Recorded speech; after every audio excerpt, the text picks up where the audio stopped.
Jadi kalau Bapak Ibu rahimakumullah imsaknya jam 4, nah ini belum imsak.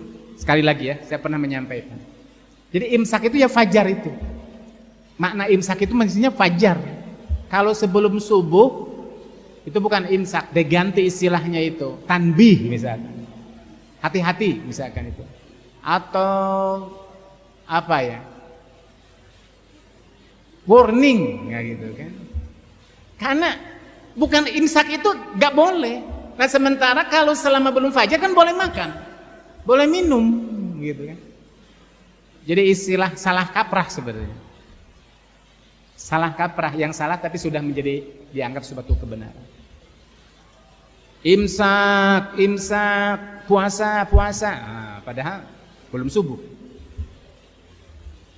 Jadi rukun puasa niat menahan tidak makan tidak minum sejak terbit fajar sampai terbenam matahari. Kenapa? Karena kata Allah dalam Al-Quran surat Al-Baqarah 180 juz, lihat, kulu wa kulu, silahkan makan, washrabu, silahkan minum, hatta yatabayyana, sampai jelas lakum buat kalian al-khaitul abyad, benang putih, minal khaitil aswad, daripada benang hitam, minal fajr, dari waktu fajar, summa atimus syam ilal lail, kemudian sempurnakanlah puasa sampai waktu malam tiba. Benang merah sama benang putih itu maksudnya apa? Sampai jelas antara waktu malam tibanya waktu siang, dan itu ditandai dengan terbit fajar. Nah fajar itu ibarat benang putih seperti itu ya.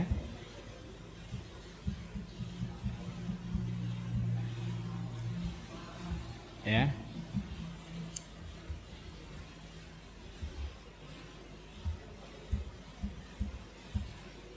Kemudian Bapak Ibu rahimakumullah,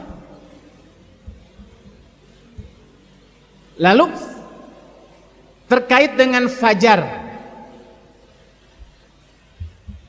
dalam kitab ini disebutkan fajar itu ada dua, satu fajar kazib, dua fajar sadik. Fajar kazib itu boleh makan, tidak boleh sholat, boleh sahur, tapi tidak boleh sholat subuh karena belum fajar, belum fajar subuh, tapi fajar sudah ada jam 2, jam 3 itu sudah terang kan, gitu kan.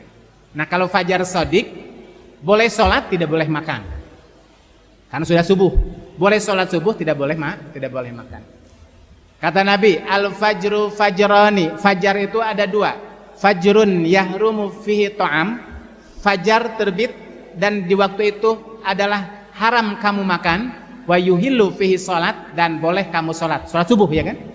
Wa fajrun yahrumu fihi sholat, fajar yang kedua gak boleh kamu sholat subuh, wa yahillu fihi ta'am, tapi kamu boleh makan, boleh sahur jam 2, jam 3.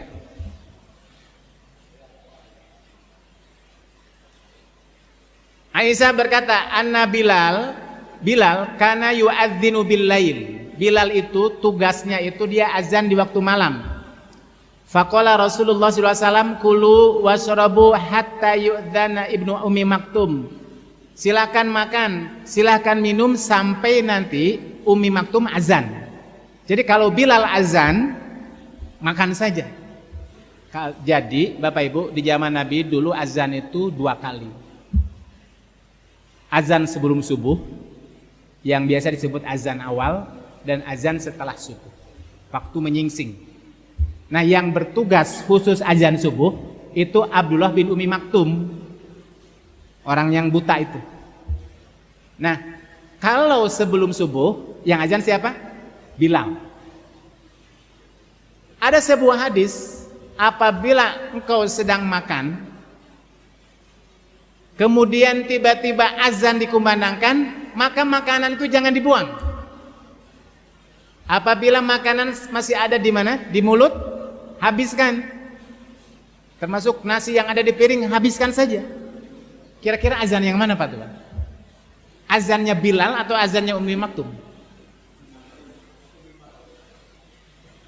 Ada yang berpendapat yang dimaksud apabila azan dikumandangkan, Sementara di tanganmu masih ada makanan dan di mulut masih ada makanan, jangan dibuang, makan saja, kan itu nanti akan kita ketemu.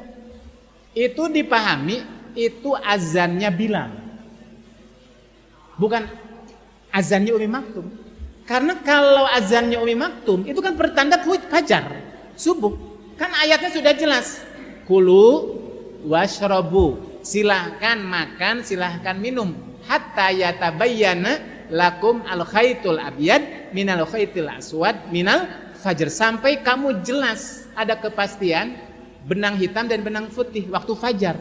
Jadi kalau kita sudah mendapatkan waktu fajar azan, sudah gak ada toleransi lagi gitu Pak, karena sudah jelas makan harus berhenti, minum harus berhenti.